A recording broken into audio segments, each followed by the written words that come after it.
Selamat datang di channel kami, jangan lupa like dan subscribe channel di bawah ini.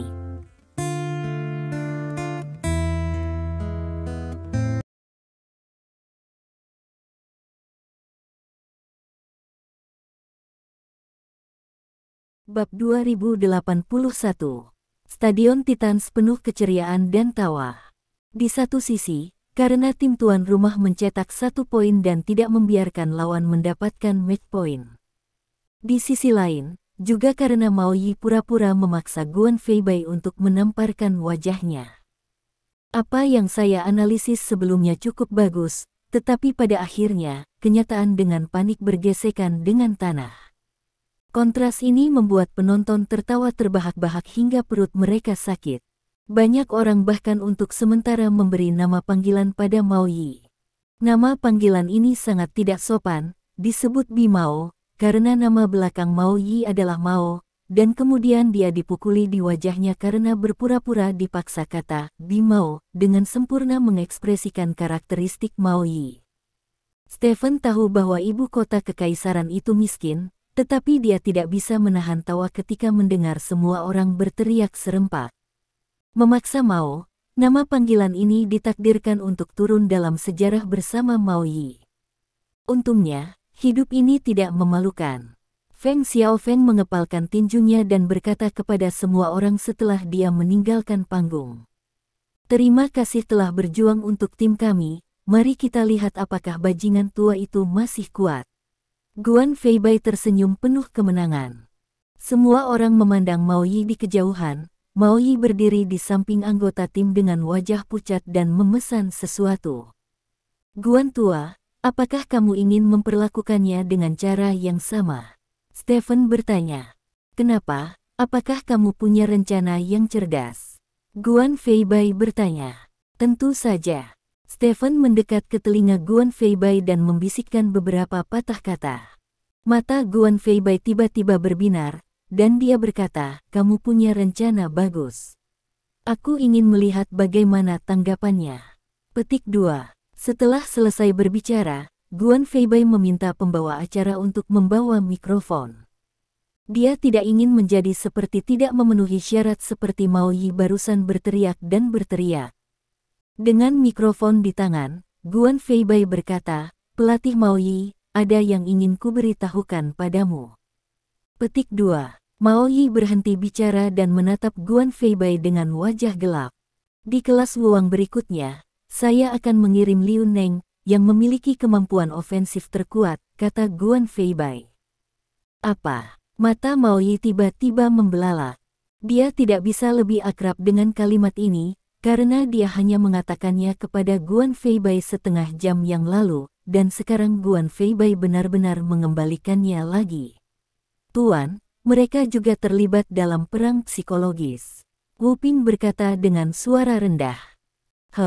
Aku cukup beruntung untuk menang sekali, jadi kupikir aku sangat ahli dalam perang psikologis. Karena dia berani mengatakan ini, maka aku akan membiarkan dia kalah sepenuhnya. Kata Mao Yi, dan mulai menganalisa di dalam hatinya.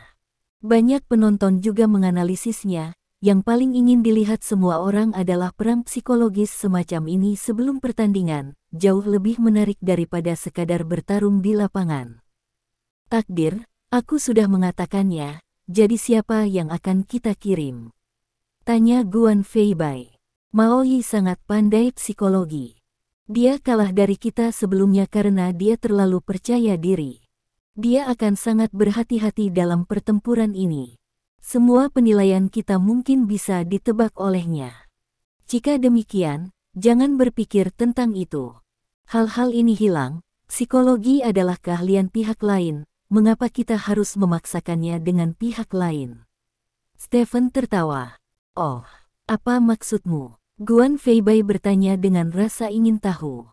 Kami beruntung, jadi, mari kita menggambar siapa yang akan menang, kata Stephen sambil tersenyum.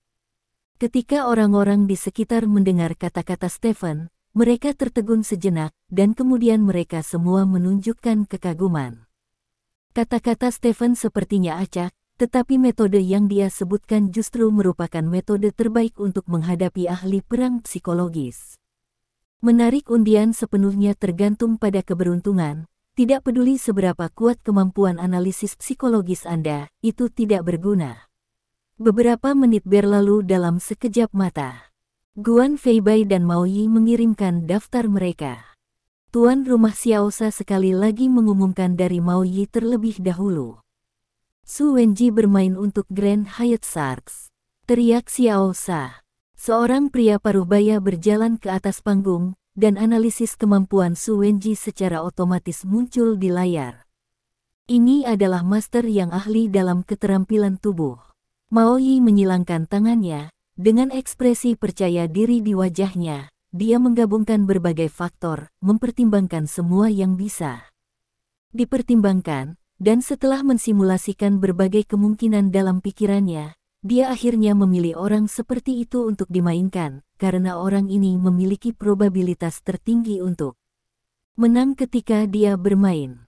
Setelah itu, Xiaosha mengumumkan anggota keluar dari tim All Saints. Pemain tim All Saints disebut Marco. Ini adalah prajurit yang pandai bertahan. Melihat prajurit ini, Mao Yi tidak bisa memeluk dadanya lagi. Dia berteriak dengan penuh semangat, "Bagaimana mungkin Marco, bagaimana bisa seperti ini? Guan Feibai, mengapa kamu memilihnya?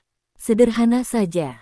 Jika kita menangkap Marco dengan lotre, mari kita biarkan Marco mengambilnya," kata Guan Feibai. Mao Yi terhuyung dan hampir jatuh. Dia tidak menyangka setelah menganalisa dan menganalisa sendiri, hasilnya orang akan memilih orang dengan cara diundi. Ini, apakah dia masih menganalisis telur? Selain itu, bagaimana mereka bisa seberuntung itu? Mereka dipilih dengan probabilitas sepertiga. Mao Yi tidak tahu mengapa tim Zanwu Buseng sangat beruntung. Jika Stephen ada di depannya, dia pasti akan memberitahu alasannya. Bahkan tidak melihat tim milik siapa tim ini. Pertempuran berlangsung cepat, dan prosesnya relatif membosankan. Karena ketika orang yang pandai bergerak bertemu dengan orang yang pandai bertahan, kedua belah pihak akan lebih banyak berkeliaran dan mencoba. Orang-orang yang dipilih Mao Yi sangat kuat, tetapi karakteristiknya sendiri benar-benar terkendali, dan hasil akhirnya hanya bisa berupa kekalahan. Tim Imperial City Zanwu Buseng memimpin 2-1 dan telah memenangkan match point. Adegan itu penuh dengan tawa dan tepuk tangan. "Wu Ping, aku hanya punya satu permintaan saat aku naik nanti, jangan biarkan Li Xiaoxia berakhir utuh. Aku ingin membuatnya kehilangan beberapa bagian." Mao Yi yang marah memberi perintah pada Wu Ping. Wu Ping memandang Li Xiaoxia di kejauhan, niat membunuh muncul di matanya. Di sisi lain, sisi Stephen. Pertandingan keempat, match point, siapa di antara kalian yang ingin bermain? Guan Feibai bertanya pada Li Xiaoxia dan Zhou Yu. Kedua orang ini adalah pembangkit tenaga tingkat Dewa Perang. Pada tingkat ini, tidak ada yang disebut pengekangan sifat, karena tidak peduli siapa mereka telah meningkatkan kekuatan keseluruhan mereka ke tingkat yang sangat tinggi. Hanya dengan cara ini mereka bisa menjadi tingkat Dewa Perang. Bab 2082. Sederhananya, kelas God of War tidak memiliki kekurangan yang jelas, mereka sangat kuat dalam semua aspek, dengan kelincahan kelas 1, dan kemampuan bertahan dan menyerang yang sangat kuat. "Ayo pergi," Wu Ping adalah adik laki-lakinya, dan dia sudah lama tidak bertengkar dengan adik laki-lakinya, kata Li Xiaoxia. "Dengan karakter Mao Yi, aku khawatir dia akan membiarkan Wu Ping memukulmu dengan keras, karena bagaimanapun juga kamu mewakili Lao Bi, dan Mao Yi dan Lao Bi memiliki keluhan lama, jadi aku tidak menyarankan kamu untuk melakukannya." Lin, kata Ziming. "Lord Saint King, justru karena ini orang merasa bahwa mereka harus naik. Jika Zhou Yu yang tampan naik, dia masih akan memukul dengan keras, karena Mao Yi kehilangan yang sebesar itu sebelumnya. Juniornya sendiri, bagaimanapun juga saya ingin orang mendidik diri mereka sendiri." Li Xiaoxia berkata dengan malu-malu. Orang-orang di sekitar telah bersama Li Xiaoxia untuk sementara waktu, jadi semua orang lebih dapat menerima perkataan dan perbuatan Li Xiaoxia. Kalau begitu jaga dirimu. Stephen menepuk pundak Li Xiaoxia.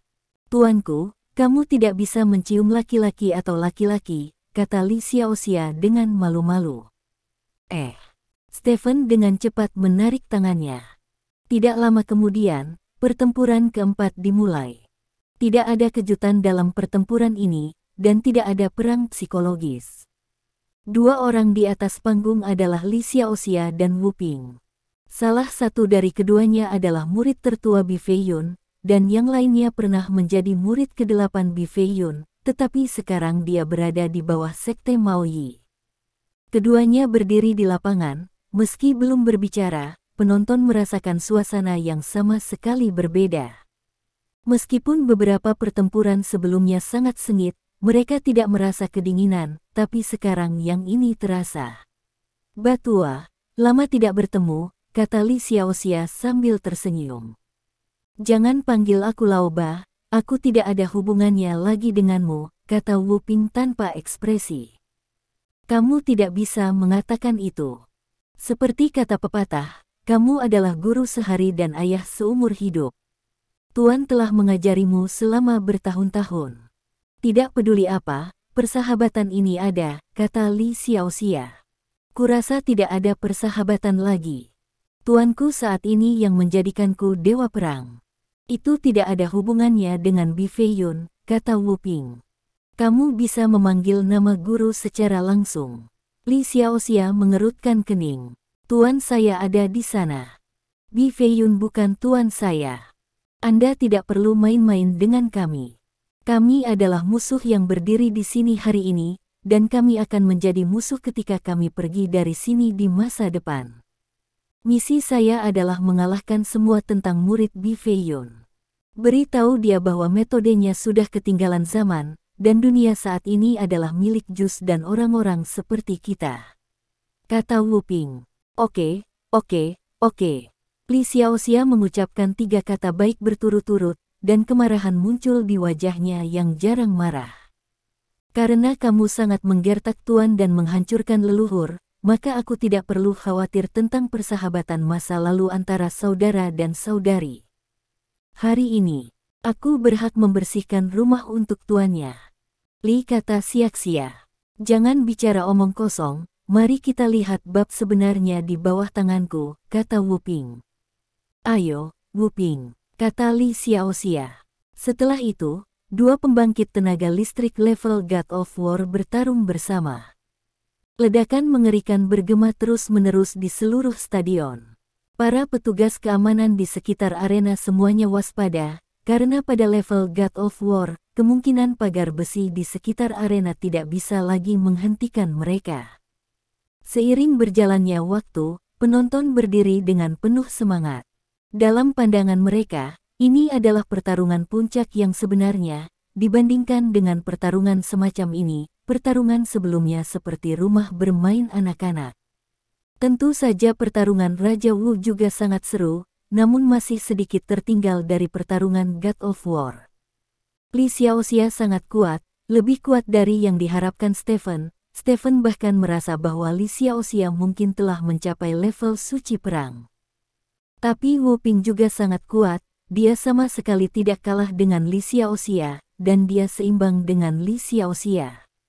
Keduanya bertarung bolak-balik selama lebih dari 20 menit, tetapi masih tidak bisa membedakannya, dan tidak bisa membedakan siapa yang lebih kuat dan siapa yang lebih lemah.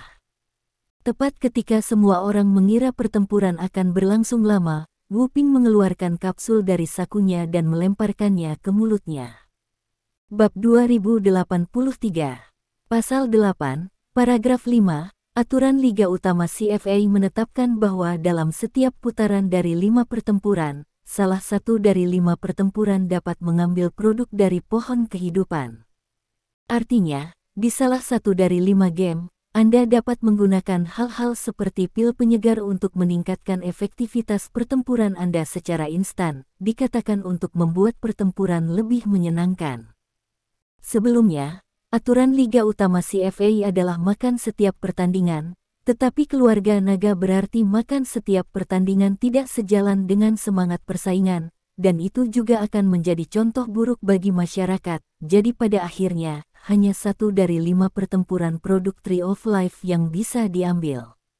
Dalam 3 game sebelumnya, Grand Hyatt Sharks tidak menggunakan pil penyemangat, karena efek pil penyemangat pada orang yang lebih kuat, sehingga mereka biasanya dibiarkan acuh tak acuh. Tidak ada yang mengira Mao Yi akan ada di sini. Pil. Tampaknya di matanya, lebih penting bagi Wu Ping untuk mengalahkan Li Xiaoxia daripada Wang Yu untuk mengalahkan Stephen. Tentu saja, mungkin juga dia berpikir bahwa Wang Yu tidak dapat mengalahkan Stephen bahkan jika dia meminum pil penyemangat, jadi dia membiarkan Wu Ping menggunakannya, setidaknya itu akan meningkatkan peluang untuk menang. Setelah meminum kapsul, tubuh Wu Ping tiba-tiba membengkak, otot-otot di sekujur tubuhnya menonjol satu persatu, dan napasnya tiba-tiba menjadi lebih kuat.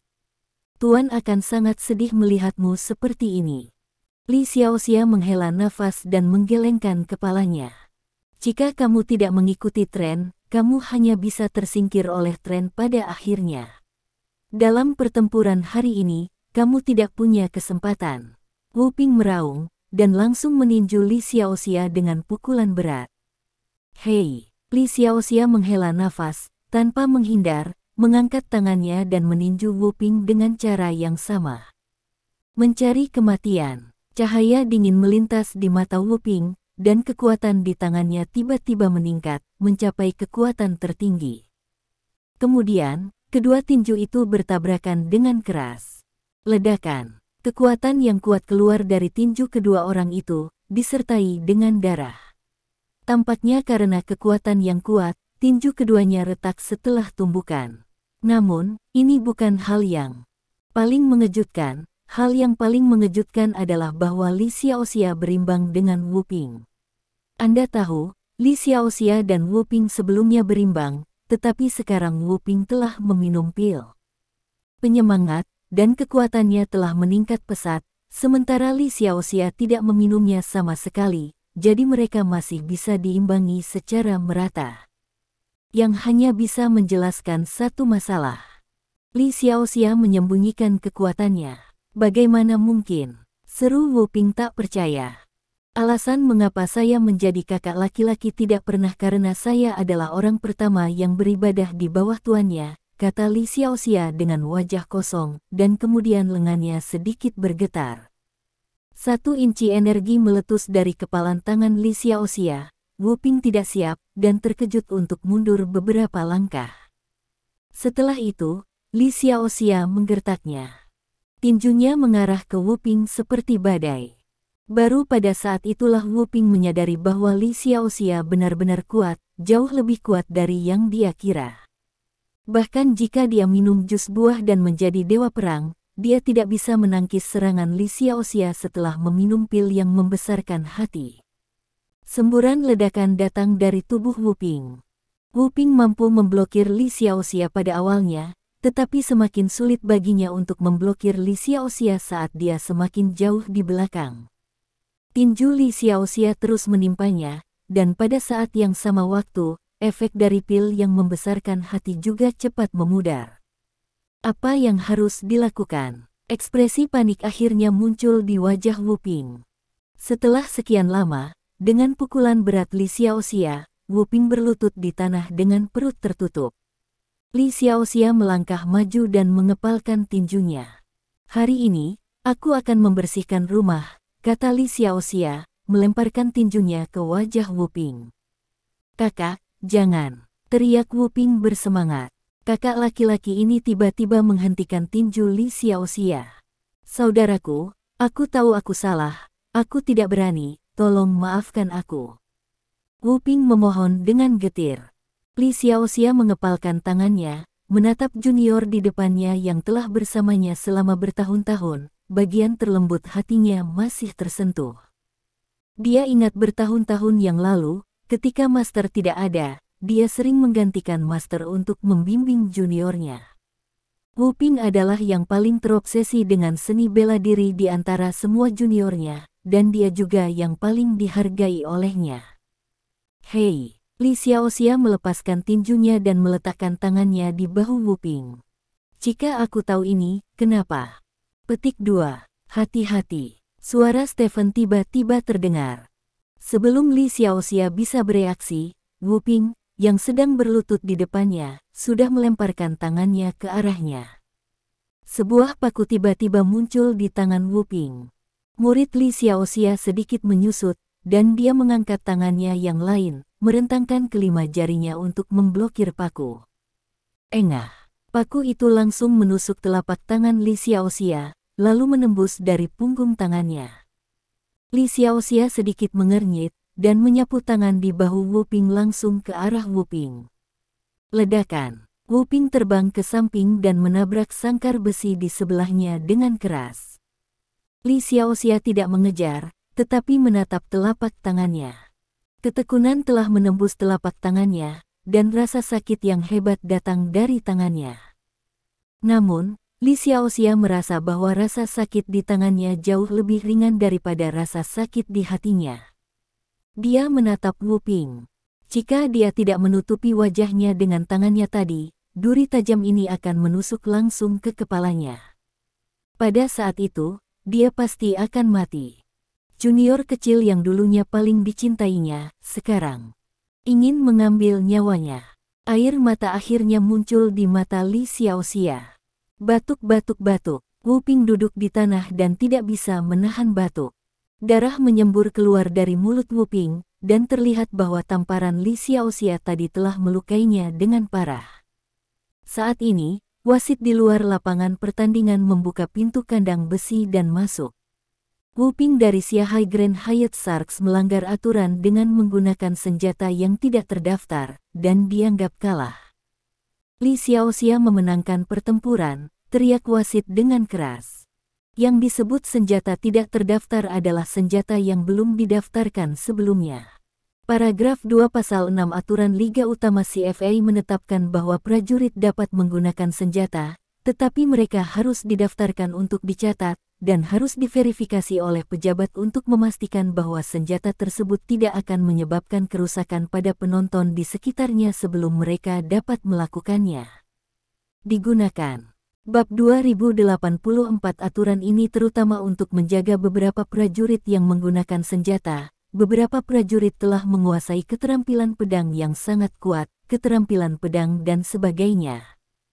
Jika mereka tidak diizinkan menggunakan senjata, kekuatan mereka akan rusak parah, dan senjatanya juga naga itu adalah bagian dari seni bela diri Tiongkok, jadi secara resmi ditetapkan bahwa senjata dapat digunakan. Senjata yang dapat digunakan pada dasarnya adalah pisau, pistol, dan tongkat, dan beberapa senjata tersembunyi pada dasarnya dilarang keras. Jelas, paku yang tadi ditikam Wu Ping pada Li Xiaoxia adalah senjata tersembunyi. Ada semburan ejekan di tempat kejadian, dan penggunaan senjata tersembunyi untuk melukai orang dianggap sebagai pertunjukan yang tidak boleh kalah, dan Wu Ping telah berlutut untuk memohon belas kasihan sebelumnya, yang memberi penonton pemahaman baru tentang karakter Wu Ping. Li Xiaoxia memenangkan permainan, tetapi dia tidak keluar, tetapi pergi ke Wu Ping. Kamu, apa yang akan kamu lakukan? Wu Ping menatap Li Xiaoxia dengan ngeri. Aku sangat sedih, kata Li Xiaoxia sambil berjalan ke depan. Darah menetes dari telapak tangannya, tapi dia sepertinya tidak merasakannya sama sekali. Jangan ke sini, permainannya sudah selesai, kata Wu Ping dengan semangat. Pertandingan sudah berakhir, dan keluhan antara kamu dan aku belum berakhir, kata Li Xiaoxia, berjalan di depan Wu Ping, lalu mengepalkan tinjunya. Li Xiaoxia, permainannya sudah selesai, apa yang kamu lakukan? Wasit berteriak dengan keras. Li Xiaoxia menutup telinga untuk itu, dan langsung mengecam Wu Ping. Bang bang bang, pukulan berat jatuh pada Wu Ping, dan Wu Ping tidak dapat membuat pertahanan yang efektif sama sekali. Pukul, bunuh dia, bunuh penjahat berbahaya ini. Banyak penonton. Meski wasit ingin Li Xiaoxia menghajar Wu Ping, profesionalismenya tetap membuatnya memanggil satpam. Beberapa satpam bergegas masuk ke arena dan bergegas menuju Li Xiaoxia. Saat ini, Li Xiaoxia berhenti meninju, tetapi meraih lengan Wu Ping. Aku akan mengambil kembali apa yang Tuan berikan padamu hari ini, kata Li Xiaoxia, dan menyayat lengan Wu Ping dengan pisau. Dengan sekali klik, tulang tangan Wu Ping langsung patah. Wu Ping menjerit lagi dan lagi, tapi tidak ada yang bisa dia lakukan. Kemudian, Li Xiaoxia meraih tangan Wu Ping yang lain dan mematahkan tulangnya dengan cara yang sama. Teriakan dan kutukan di tempat kejadian berhenti pada saat ini, dan semua orang memandang Li Xiaoxia dengan ngeri. Kekejaman yang ditunjukkan oleh pria feminin ini saat ini membuat hati mereka merinding. Petugas keamanan bergegas menuju Li Xiaoxia, tetapi kecepatan Li Xiaoxia bahkan lebih cepat. Dia mematahkan tulang betis Wu Ping dengan 2 kaki berturut-turut, lalu menghentikan gerakannya. Sejak itu, tangan dan kaki Wu Ping semuanya terputus. Meskipun tangan dan kaki dapat dengan mudah diperbaiki dengan ilmu pengetahuan dan teknologi saat ini, bagi petarung super, gangguan pada tangan dan kaki ditakdirkan untuk menyebabkan penurunan kekuatan yang signifikan, karena begitu mereka pecah dengan seluruh kekuatannya, itu adalah mudah menyebabkan tulang patah. Wu Ping telah dihapuskan sejak saat itu. Li Xiaoxia akhirnya diusir dari arena oleh sekelompok penjaga keamanan. Tim wasit mengadakan pertemuan darurat untuk membahas masalah Li Xiaoxia. Mao Yi bergegas ke platform wasit saat ini, mengatakan sesuatu dengan penuh semangat kepada wasit. Li Xiaoxia ditekan oleh petugas keamanan, berjalan melewati Stephen dan yang lainnya, dan berjalan menuju lorong. Dia telah dikeluarkan, dan pejabat tindak lanjut pasti akan menghukumnya karena dia melanggar peraturan Liga CFA. Apakah kamu keren? Stephen bertanya sambil tersenyum. Aku tidak pernah sebahagia ini dalam hidupku. Li Xiaoxia kembali ke penampilan aslinya dan berkata dengan malu-malu kepada Stephen. Tidak apa-apa, kamu keluar dulu, dan kami akan mencarimu nanti, kata Stephen.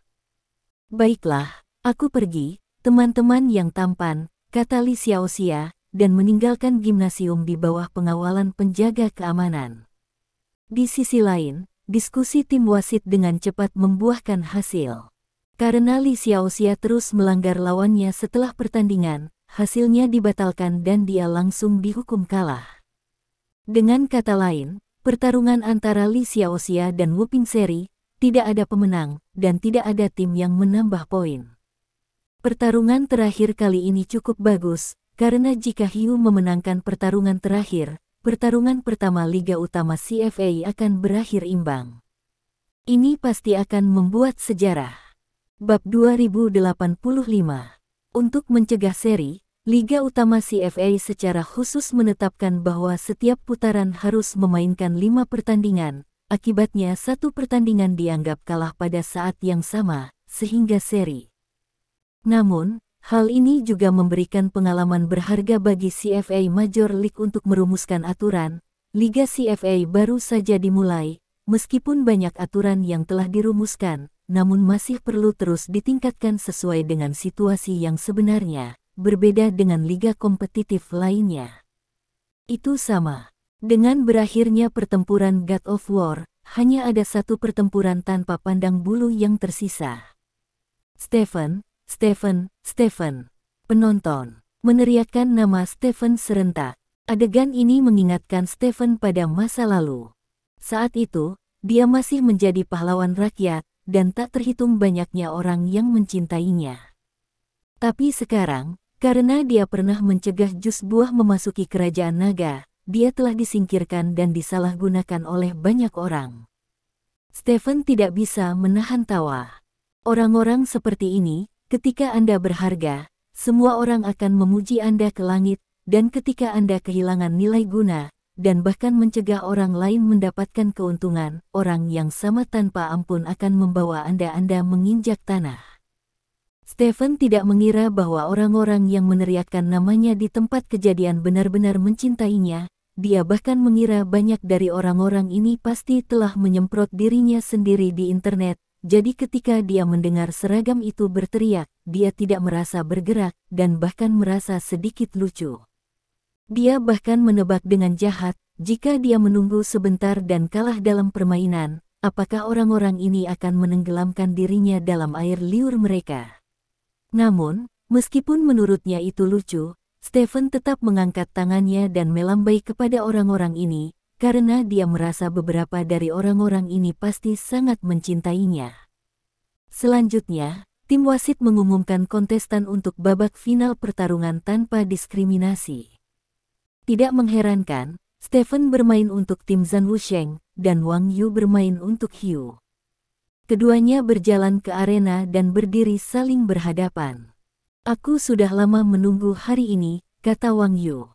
Apakah kamu percaya diri? Stephen bertanya. Tentu saja, sejak akhir Perang Suci, saya telah berolahraga siang dan malam, berlatih, dan saya tidak takut untuk memberitahu Anda bahwa saya mulai mengonsumsi jus tingkat tertinggi ketika muncul. Sudah lebih dari setahun sekarang, dan saya memilikinya sangat kuat, tetapi saya tidak pernah memberitahu siapapun karena saya ingin menjadi blockbuster dalam jihad baru.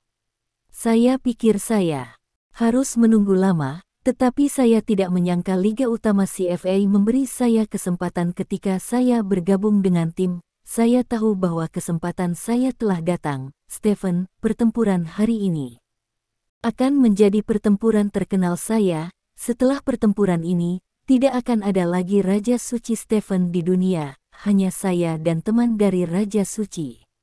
Wang Yu berkata dengan penuh semangat. Ternyata jus itu memberimu kepercayaan diri. Stephen tiba-tiba menyadari, dan dia juga mengatakan bagaimana Wang Yu ini memiliki pemahaman yang salah tentang dirinya sendiri. Ternyata dia telah minum jus sejak awal. Jika dia benar-benar meminum jus buah sejak awal, maka kekuatannya mungkin benar-benar mencapai level yang sangat tinggi, mungkin mirip dengan Kevin dari Liga UKC sebelumnya, bahkan mungkin lebih kuat dari Kevin. Lalu mengapa kamu tidak menyimpan pil penyemangat untuk dirimu sendiri? Ini akan meningkatkan peluangmu untuk menang, kata Stephen. Karena tidak perlu menggunakan benda itu untuk melawanmu, kata Wang Yu. Begitu. Stephen tersenyum dan berkata kepada Wang Yu, kalau begitu biarkan aku merasakan kekuatanmu nanti. Tunggu saja, aku akan segera merasakannya, kata Wang Yu. Mengikuti perintah wasit, pertarungan antara Stephen dan Wang Yu secara resmi dimulai. Wang Yu memimpin dalam menyerang Stephen. Stephen tidak menahan diri, tetapi menghadapi Wang Yu dengan serius. Setelah beberapa pukulan sederhana, Stephen tahu bahwa prediksi sebelumnya benar. Teman Wang ini lebih kuat dari Kevin. Pantas saja Wang Yu memiliki kepercayaan diri yang begitu kuat. Bahkan jika mereka melawan Zhao Tuntian dengan kekuatan seperti itu, mereka tidak akan menyerah banyak. Namun, kekuatan seperti itu tidak cukup untuk Stephen. Stephen, yang kemajuan pengisian dayanya telah mencapai 30%, telah melampaui semua makhluk hidup. Satu-satunya orang di dunia yang dapat mengancamnya adalah Xiao Chen-Tian. Namun, Stephen masih bermain dengan Wang Yu dengan sangat serius, karena dia tidak ingin orang mengetahui kekuatannya yang sebenarnya. Meski ada beberapa musuh yang bisa menjadi ancaman baginya sekarang, masih perlu menyembunyikan kekuatan aslinya, lagi pula pohon kehidupan masih ada, dan sekarang ada Illuminati yang berhubungan dengan Protoss. Di mata orang luar, Wang Yu memang sangat kuat, bahkan dia melawan Stephen dengan split 50-50.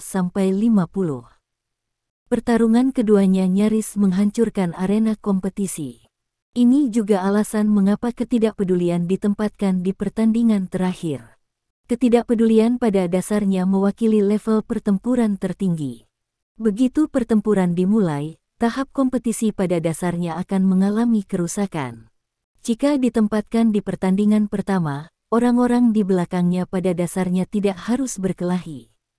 Waktu berlalu sedikit demi sedikit. Setelah Stephen memperkirakan bahwa itu hampir selesai, dia tiba-tiba melukai Wang Yu dengan kasar. Wang Yu bersandar pada sangkar besi, terengah-engah, matanya penuh keengganan. Dia merasa sangat dekat dengan Stephen, dan sepertinya bisa mengalahkan Stephen sedikit saja. Hanya sedikit. Wang Yu memandang Stephen yang terengah-engah tidak jauh dari sana, dan dia merasa Stephen pasti telah mencapai batasnya saat ini. Jika dia masih memiliki kekuatan untuk bertarung lagi, dia pasti bisa mengalahkan Stephen. Akan sangat bagus jika saya bisa meminum pil penyemangat. Wu Ping sialan diam-diam menyembunyikan pil penyemangat itu sendiri. Penuh kebencian, Wang Yu mengertakkan gigi dan berpikir. Faktanya, menurut rencana awal mereka, pil penyemangat adalah untuk dia minum, tetapi Wu Ping diam-diam menyembunyikan pil penyemangat di atas panggung dan memakan pil penyemangat terlebih dahulu, yang membuatnya tidak dapat meminum pil penyemangat sekarang. Kebencian Wang Yu terhadap Wu Ping telah mencapai titik ekstrim, dan dia telah memutuskan untuk membiarkan Mao Yi menendang Wu Ping keluar dari tim nanti. Bagaimanapun juga, tangan dan kaki Wu Ping telah terputus, jadi tidak banyak gunanya. Segera, wasit datang ke lapangan dan mengumumkan bahwa Stephen telah memenangkan kemenangan terakhir. Kekuatanmu masih sangat kuat, kamu hampir mengalahkanku. Stephen menang dan pada saat yang sama dia tidak lupa mengejek Wang Yu. Wang Yu sangat marah hingga hampir muntah darah, dan meninggalkan panggung kompetisi dengan dukungan rekan satu timnya. Dengan wajah gelap, Mao Yi memimpin semua orang keluar dari stadion secara langsung, bahkan tidak berpartisipasi dalam upacara jabat tangan yang sopan. Sejak saat itu, pertarungan pertama Liga Utama CFA sejak awal telah berakhir dengan cara ini. Tim Battle All Saints dari Imperial Capital Lin mengalahkan tim tamu Shanghai Grand Hyatt Sharks dengan skor 3-1. Pertempuran ini ditakdirkan untuk dicatat secara permanen dalam sejarah Liga Utama CFA, dan dia secara resmi membuka Liga Profesional Wushu Negara Naga.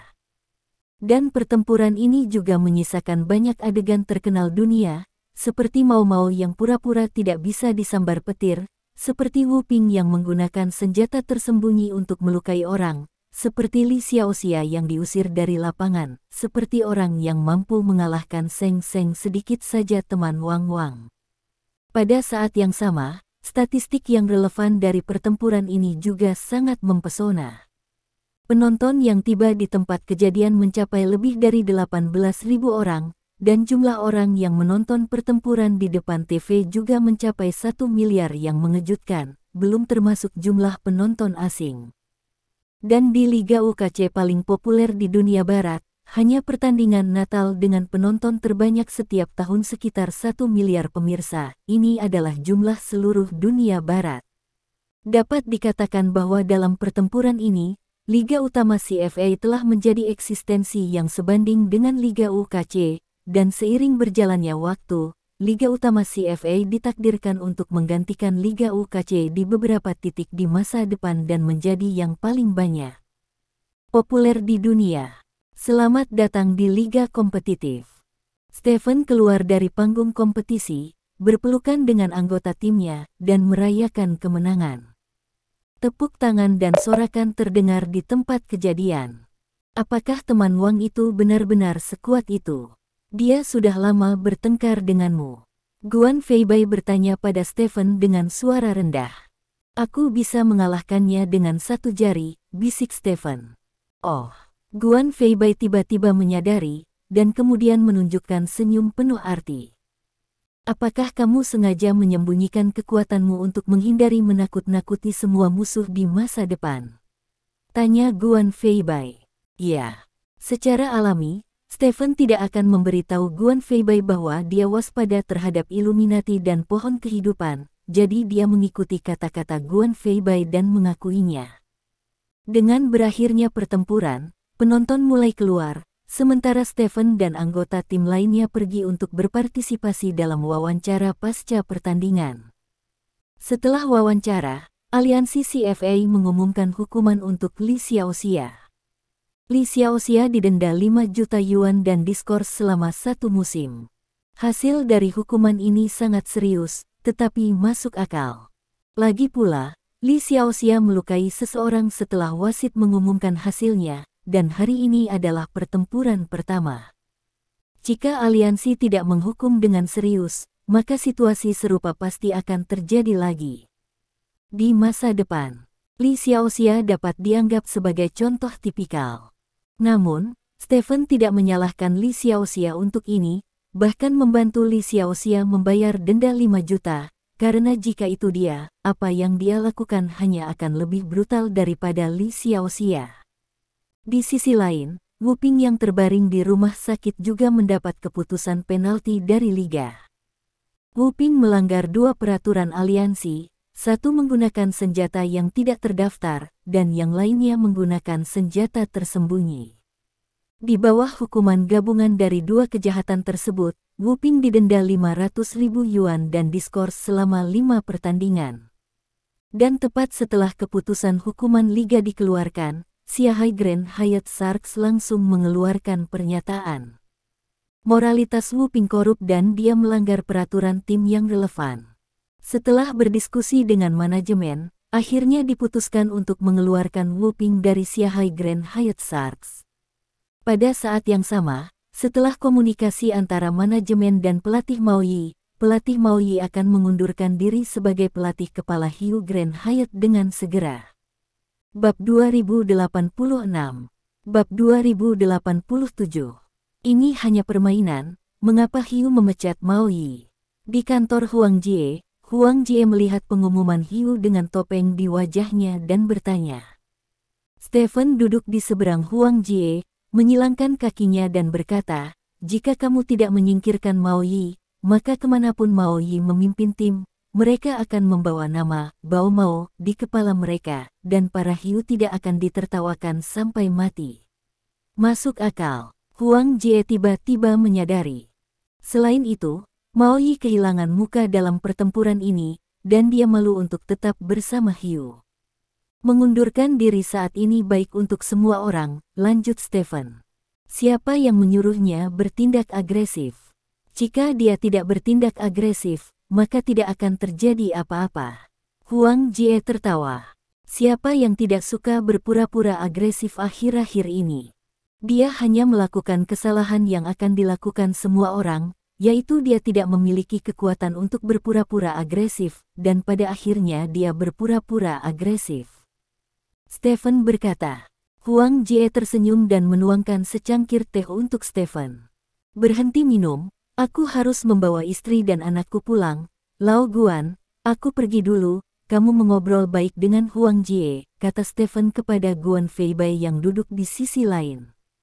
Oke, ayo pergi. Guan Feibai mengangguk. Kemudian Stephen bangkit dan berjalan keluar dari kantor Huang Jie, kembali ke kamar pribadinya yang eksklusif. Begitu dia masuk ke kamar pribadi, Stephen disambut oleh 2 wanita yang berpelukan. Stephen masing-masing memeluk Gu Feiyan dan Yao Jing di kiri dan kanan, seolah-olah dia akan lepas landas. Setelah bertukar salam sederhana di ruang pribadi, semua orang meninggalkan ruang pribadi bersama. Sekitar pukul 10 malam, Stephen datang ke Hotel Hilton di kota Kekaisaran. Karena kemenangan di pertandingan pertama, tim mengadakan pesta perayaan di Hotel Hilton malam ini. Stephen datang sedikit terlambat, tetapi itu tidak mempengaruhi integrasi cepatnya dengan semua orang. Sekelompok orang makan semangkuk besar daging dan minum alkohol, yang membuat Stephen merasa seperti berada di hutan hijau, dan orang-orang di sekitarnya semuanya adalah pahlawan hutan hijau. Bos Lin baru saja mendapat kabar bahwa Wu Ping benar-benar ditinggalkan oleh Mao Yi, dan Mao Yi telah mengeluarkannya dari divisi. Huang Jie berjalan ke arah Stephen dan berbisik dengan suara rendah. Oh, kapan itu terjadi? Stephen bertanya. Tidak lama kemudian Mao Yi mengundurkan diri sebagai pelatih kepala, kata Huang Jie. Oh, Stephen mengangguk, berjalan ke samping setelah hening sejenak, dan memanggil Bi Feiyun. Wu Ping telah dikeluarkan dari sekolah oleh Mao Yi, tahukah kamu? Stephen bertanya. Yah, aku baru tahu, kata Bi Feiyun, nadanya sangat tenang, seolah dia tidak terpengaruh oleh masalah ini. Lalu apa yang akan kamu lakukan sekarang? Stephen bertanya. Biarkan dia mengurus dirinya sendiri. Orang dewasa harus menanggung konsekuensi atas tindakan mereka, kata Bi Feiyun. Lebih baik jika kamu berpikir begitu. Aku benar-benar khawatir kamu akan mengasihani dia, kata Stephen. Aku bisa mengetahui hal-hal ini, jangan khawatir. Ngomong-ngomong, aku belum memberi selamat padamu karena memenangkan pertempuran pertama hari ini. Aku benar-benar minta maaf atas Xiao Xia yang membuatmu kesulitan, kata Bi Feiyun. Tidak ada, saya tidak berpikir ada yang salah dengan apa yang dia lakukan. Itu saja, saya tidak akan memberitahu Anda lagi. Saya akan kembali minum dengan anggota tim saya, kata Stephen. Ngomong-ngomong, aku memeriksa jadwalnya, dan tim naga akan bertemu dengan tim prajuritmu dalam 3 hari. Aku tidak akan sopan saat itu, kata Bi Feiyun. Hahaha, aku juga tidak akan sopan. Maka aku akan melihat bab yang sebenarnya di bawah tanganku, kata Stephen. Oke, tidak ada yang perlu dikatakan sepanjang malam. Keesokan harinya, tidak lama setelah fajar, sebuah van melaju dari Imperial Capital Expressway, lalu menuju ke pusat kota. Di kompartemen truk pickup, Xiaoling diikat ke kursi, dan kursi itu dipasang di tengah kompartemen. Xiaoling tidak tahu di mana dia saat ini. Dia hanya tahu bahwa dia sedang diangkut ke pembeli. Mata Xiaoling sangat merah, tapi dia tidak bisa meneteskan air mata lagi. Saat ini, mobil berhenti, dan terdengar suara pintu kereta dibuka. Tubuh Xiaoling gemetar karena dia sangat ketakutan. Saat itu, pintu kereta terbuka. Matahari bersinar dari luar pintu, memaksa Xiaoling menutup matanya. Tuan, orangnya sudah diantar. Tolong periksa barangnya. Suara seorang pria terdengar dari luar pintu. Belakangan, Xiaoling melihat seseorang melompat ke dalam kereta. Pria itu berjalan lurus ke arahnya. Xiaoling meringkuk dengan gugup, dan berkata dengan suara serak, tolong biarkan aku pergi. Jangan khawatir, kamu aman. Petik 2. Sebuah suara datang dari depan, sangat lembut dan hangat. Xiaoling menyipitkan matanya dan menatap orang di depannya. Kebutaan jangka pendek yang dibawa oleh sinar matahari telah berlalu, dan wajah orang di depannya sedikit demi sedikit menjadi lebih jelas. Saat Xiaoling melihat wajah lawan bicaranya dengan jelas, Xiaoling tertegun. Saat berikutnya, air mata mengalir dari mata Xiaoling lagi. Xiaoling mengira air matanya telah mengering, tetapi dia tidak menyangka bahwa pada saat ini, air matanya akan keluar lagi. Dan semua ini karena orang di depan Xiaoling. Dia adalah Stephen. Stephen memandang Xiaoling di depannya, dan hatinya tersentuh. Seminggu yang lalu, ini adalah seorang mahasiswa yang dicintai oleh orang tuanya dan menjalani kehidupan tanpa beban, tetapi sekarang, seminggu kemudian, orang tuanya telah meninggal dunia, dan dia sendiri telah diculik dan diperdagangkan. Mungkin Xiaoling telah mengalami semua penderitaan yang harus dialami seseorang seumur hidup dalam beberapa hari terakhir. Stephen melepaskan ikatan tali dari tubuh Xiaoling, lalu memeluk pinggang Xiaoling. Xiaoling melingkarkan tangannya di leher Stephen, dan memeluk Stephen dengan erat. Stephen berbalik dan berjalan keluar dari gerbong. Matahari menyinari tubuh Xiaoling, dan untuk pertama kalinya dalam beberapa hari, Xiaoling merasakan kehangatan. Stephen tidak langsung menurunkan Xiaoling, karena dia tahu bahwa Xiaoling mungkin tidak memiliki banyak kekuatan untuk bertahan, jadi dia berjalan ke rumah berikutnya dengan Xiaoling di pelukannya. Bab 2088. Ini adalah tempat tinggal yang khusus ditemukan Stephen untuk Xiaoling. Rumahnya tidak besar, tetapi memberikan perasaan yang sangat hangat kepada orang-orang. Stephen meletakkan Xiaoling di sofa, tetapi Xiaoling masih menolak untuk melepaskan tangannya, memeluk erat leher Stephen. Duduklah di sofa sebentar, dan aku akan membuatkanmu sesuatu untuk dimakan. Stephen menepuk tangan Xiaoling dan berkata, tidak, jangan. Xiaoling menggelengkan kepalanya, seolah-olah dia takut begitu dia melepaskan tangannya, Stephen akan menghilang. Stephen tidak punya pilihan selain tetap mencondongkan tubuhnya ke depan dan membiarkan Xiaoling memeluknya. Dia tahu bahwa Xiaoling sangat sensitif dan rapuh saat ini, jadi dia tidak berani memaksa Xiaoling untuk melakukan apapun. Tubuh Xiaoling sangat dingin, dan wajahnya menempel di wajah Stephen, seolah tidak ada kehangatan. Apakah aku benar-benar tidak bermimpi? Xiao Ling tiba-tiba bertanya. Tentu saja aku tidak bermimpi, kata Stephen. Bisakah kamu memukulku? Tanya Xiao Ling. Stephen tersenyum, mengulurkan tangan dan meremas lengan Xiao Ling. Xiao Ling merasakan sakit, tetapi dia tidak menangis, tetapi memeluk Stephen lebih dekat. Ini benar-benar bukan mimpi, aku benar-benar tidak bermimpi, kata Xiao Ling dengan gemetar. Kamu aman sekarang, dengan aku di sini, tidak ada yang bisa menyakitimu. Stephen menepuk tangan Xiao Ling sambil berbicara. Kali ini Xiao Ling akhirnya melepaskan tangannya. Dia mendorong Stephen menjauh sedikit sehingga dia bisa melihat wajah Stephen dengan lebih jelas. Setelah menonton selama beberapa detik, air mata Xiao Ling mengalir tak terkendali. Idola, kupikir aku tidak akan pernah melihatmu lagi dalam hidupku, kata Xiao Ling terisak.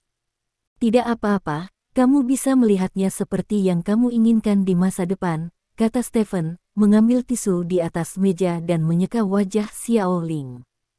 Berhala, orang tuaku, apakah mereka masih di sana? Tanya Xiao Ling. Mereka sudah tidak di sini lagi.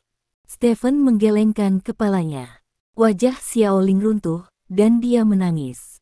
Stephen tidak bisa memikirkan cara yang baik untuk menghibur Xiao Ling, jadi dia hanya bisa berbalik dan berjalan ke dapur di sebelahnya, dan mengambil makanan darinya untuk Xiao Ling.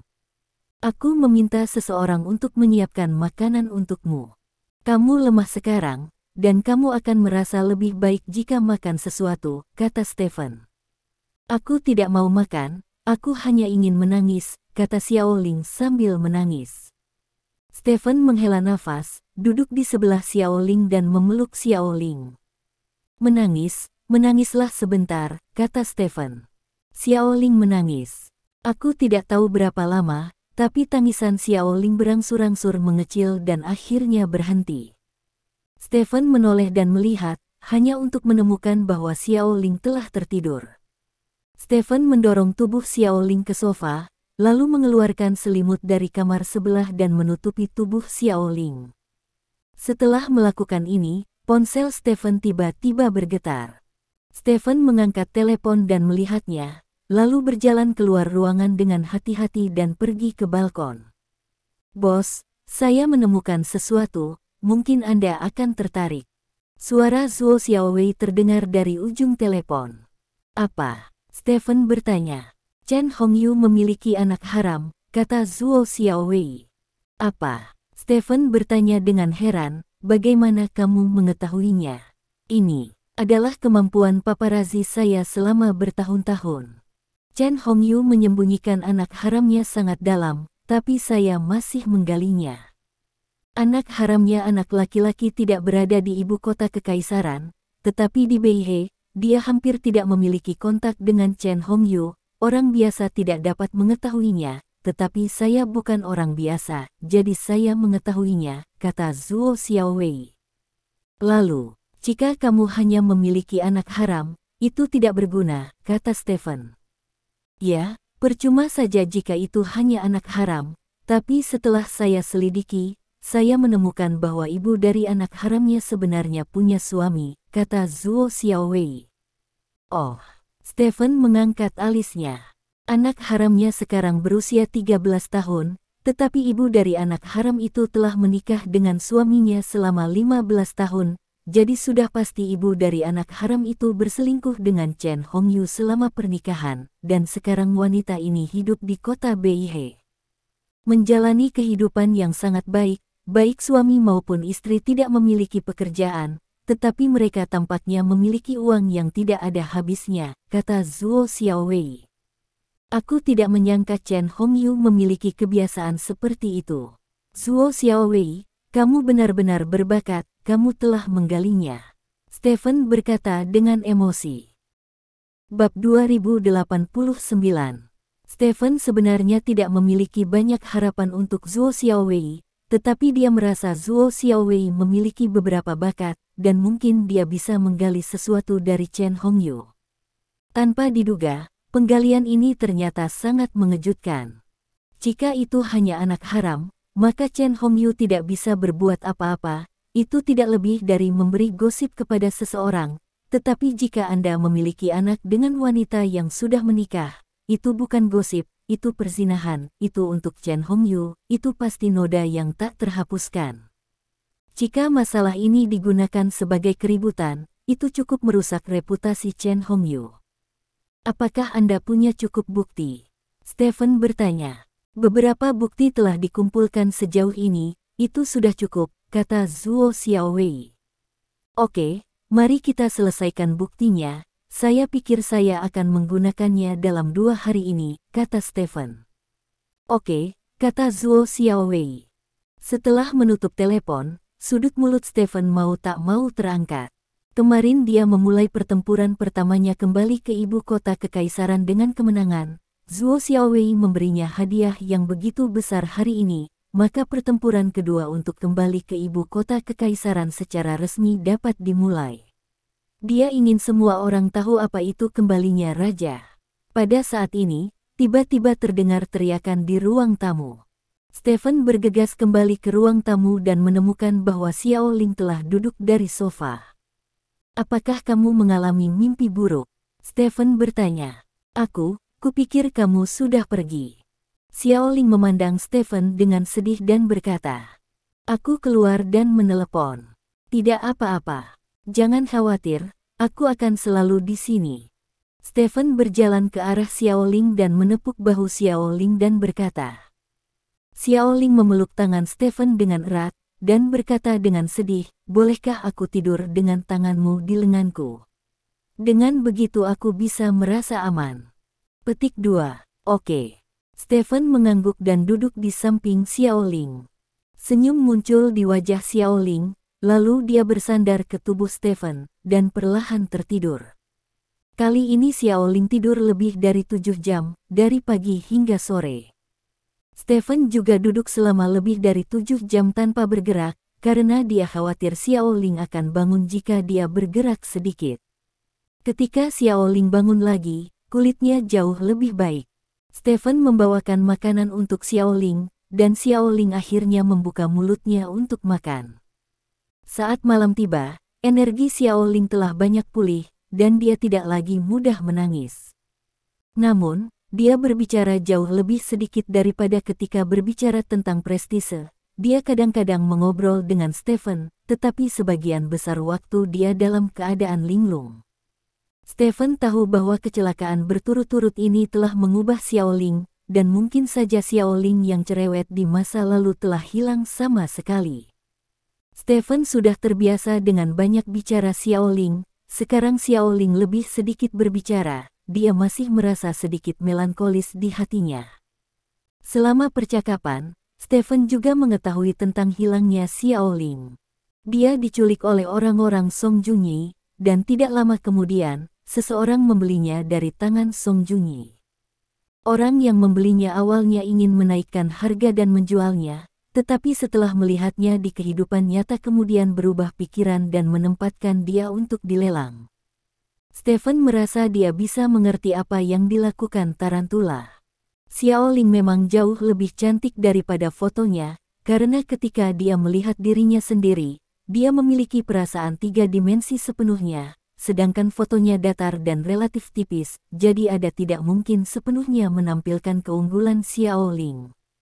Dari sudut pandang orang sungguhan, Xiao Ling sama sekali tidak kalah dengan Yao Jing dan Gu Feiyan, dan Xiao Ling bahkan lebih terbagi dalam hal vitalitas masa muda. Apa rencanamu selanjutnya? Stephen bertanya. Mendengar pertanyaan Stephen, Xiao Ling kebingungan. Sekarang kedua orang tuanya sudah meninggal, dan dia baru saja mengalami pengalaman mengerikan di lelang. Sejujurnya dia benar-benar tidak tahu harus berbuat apa selanjutnya. Song Junyi telah ditangani olehku, dan jaring gelap tidak akan menculik seseorang 2 kali. Pada saat yang sama, aku akan mengatur beberapa pengawal di sisimu untuk melindungimu. Jika kamu kembali ke kota Ansi, keselamatanmu akan terjamin. Baik-baik saja. Jika Anda ingin seorang anak perempuan mewarisi karir ayah Anda, saya juga dapat menjadikan Anda bos terbesar di kota Ansi. Semuanya tergantung pada Anda, kata Stephen. Kembali. Jika aku kembali, orang tuaku tidak akan ada di sini. Kepada siapa aku bisa berpaling? Xiao Ling bertanya dengan tatapan kosong. Kakek nenek, dan kerabat lainnya juga harus ada di sana, kata Stephen. Aku tidak berani kembali, aku takut akan memikirkan orang tuaku setelah melihat mereka. Xiao Ling menggelengkan kepalanya dan berkata, lalu apakah kamu tinggal di ibu kota kekaisaran? Aku dapat menemukanmu sekolah untuk kamu pelajari. Kamu dapat pergi ke sekolah manapun di ibu kota kekaisaran selama yang kamu mau, atau kamu dapat langsung bekerja. Perusahaan mana yang kamu inginkan pergi ke, BUMN atau swasta? Atau Anda bisa langsung bekerja di perusahaan kami, kata Stephen. Aku tidak tahu, aku tidak mengerti. Xiao Ling menggelengkan kepalanya, wajahnya penuh kebingungan. Kalau begitu jangan memikirkannya untuk saat ini. Istirahatlah yang baik selama beberapa hari, lalu buat rencana ketika kamu punya ide, kata Stephen. Xiao Ling mengangguk, dia benar-benar tidak tahu tentang masa depan, dan dia tidak ingin terlalu memikirkan masa depan. Stephen tinggal bersama Xiao Ling sebentar, lalu mengucapkan selamat tinggal pada Xiao Ling dan pergi. Xiao Ling sangat enggan berpisah dengan Stephen, tetapi dia juga tahu bahwa Stephen tidak bisa tinggal di sisinya sendirian, jadi dia hanya bisa mengirim Stephen ke pintu, dan kemudian melihat Stephen pergi. 2 hari berlalu dalam sekejap mata. Semakin dekat dan dekat dengan Mei. CFA telah melakukan puluhan pertarungan dalam 2 hari ini, diantaranya adalah pertarungan antara tim All Saints melawan Dragon Team, dan pada akhirnya tim All Saints kalah dari Dragon Team dengan skor total 2-3. Seluruh liga CFA telah sepenuhnya memasuki ritme musim reguler. Setiap pertandingan adalah pesta bagi mereka yang mencintai seni bela diri. CCTV bahkan membuat saluran yang didedikasikan untuk menyiarkan acara ini, yang disebut saluran CCTV Wushu. Xiao Ling juga menggunakan 2 hari ini untuk menyesuaikan mentalitasnya. Stephen pergi menemuinya beberapa kali dan menemukan bahwa kulitnya menjadi lebih baik, dan dia secara bertahap mulai berbicara lebih banyak, tetapi masih ada jarak tertentu dari kotak obrolan. Dari pagi ini, Stephen memanggil Zhuo Xiaowei di depannya. Sudah hampir waktunya, ayo mulai bekerja, kata Stephen kepada Zhuo Xiaowei. Oke, tapi bos, kamu harus memastikan keselamatan pribadiku. Lagi pula, kali ini targetku adalah bos besar klan naga, kata Zhuo Xiaowei. Aku adalah bos terbesar dari klan naga, dengan adanya aku, tidak ada yang bisa menyentuhmu, Stephen berkata dengan bangga. Bab 2090. Kalau begitu aku lega. Zhuo Xiaowei tersenyum dan mengangguk. Pukul 9.30 pagi, Zhuo Xiaowei memposting pembaruan Weibo. Sampai jumpa jam 12. Petik 2. Hanya 4 kata ini yang membantu Zhuo Xiaowei memenangkan 10 besar posisi paling dicari di Weibo. Semua media heboh, sudah tercium bau melon super besar. Adapun bintang-bintang besar itu, wajah semua orang berubah ketika mereka melihat Weibo Zhuo Xiaowei. Mungkinkah Zhuo Xiaowei mengetahui tentang penggelapan pajaknya? Mungkinkah Zhuo Xiaowei memergokinya selingkuh? Mungkinkah Zhuo Xiaowei menangkapnya memainkan nama besar? Banyak selebritas dengan latar belakang yang tidak terlalu bersih segera merasakan krisis tersebut, dan dengan cepat meminta tim mereka untuk mencari Zhuo Xiaowei untuk menanyakan situasinya. Namun, Zhuo Xiaowei tidak mengungkapkan informasi apapun sebelumnya kepada siapapun. Semua orang hanya bisa menunggu dengan sabar. Beberapa selebriti dengan banyak perbuatan buruk bahkan telah membeli tiket pesawat untuk terbang ke luar negeri. Selama Zhuo Xiaowei membeberkan perbuatan buruknya, mereka akan ditepuk dan segera ditinggalkan. Pada pukul 12 siang, Weibo Zhuo Xiaowei diperbarui tepat waktu. Judul mikroblog itu sangat sederhana, laporan nama asli bahwa Chen Hongyu, penjabat direktur klan naga, berselingkuh dari istrinya yang sudah menikah dan memiliki anak haram bersamanya. Hanya membaca judul mikroblog ini telah mengejutkan banyak orang. Mulut melon yang diledakkan Zuo Xiaowei kali ini bukan dari industri hiburan, tapi dari klan naga.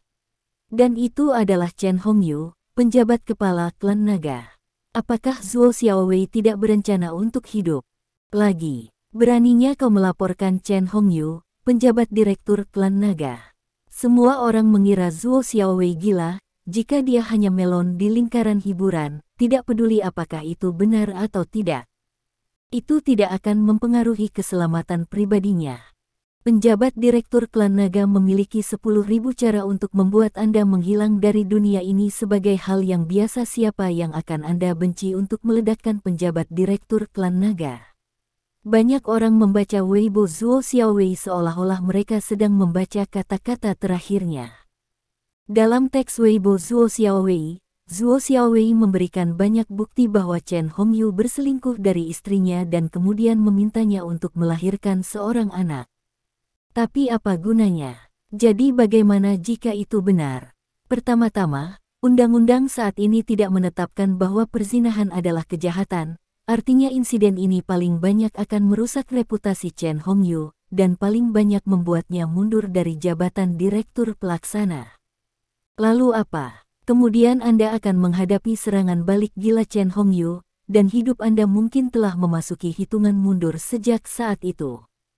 Bagaimanapun, ini adalah kehilangan darah untuk Zuo Xiaowei. Mengapa dia melakukannya?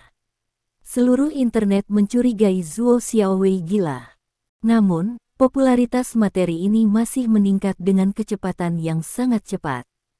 Meskipun orang mengatakan mereka tidak memahami wahyu Zuo Xiaowei tentang materi hitam semacam itu, hal ini tidak menghalangi orang dari karnaval karena materi hitam ini. Weibo Zuo Xiaowei dengan cepat diposting ulang, dan berita tentang perzinahan Chen Hongyu juga dengan cepat menduduki puncak daftar pencarian panas, langsung membayangi liga CFA paling populer saat ini. Dragon Clan, kantor direktur. Chen Hongyu memandangi beberapa kader naga di depannya dengan wajah gelap dan berkata, "Saya akan memberi Anda waktu setengah jam. Setelah setengah jam, saya tidak ingin melihat berita negatif tentang saya di internet. Di selain itu, saya ingin Anda menggunakan temukan dalang Zuo Xiaowei sesegera mungkin. Jika Anda tidak bisa melakukannya, keluarlah dari sini." Ya, beberapa kader klan naga mengangguk dan berjalan keluar dari kantor Chen Hongyu. Siapa itu? Siapa yang meminta Zuo Xiaowei untuk mengungkapkan informasiku? Jangan biarkan aku menemukanmu. Jika aku menemukanmu, aku pasti akan membuatmu menyesal datang ke dunia ini. Chen Hongyu berkata pada dirinya sendiri sambil menggertakkan giginya. Gigi. Terima kasih. Sampai jumpa di bab selanjutnya.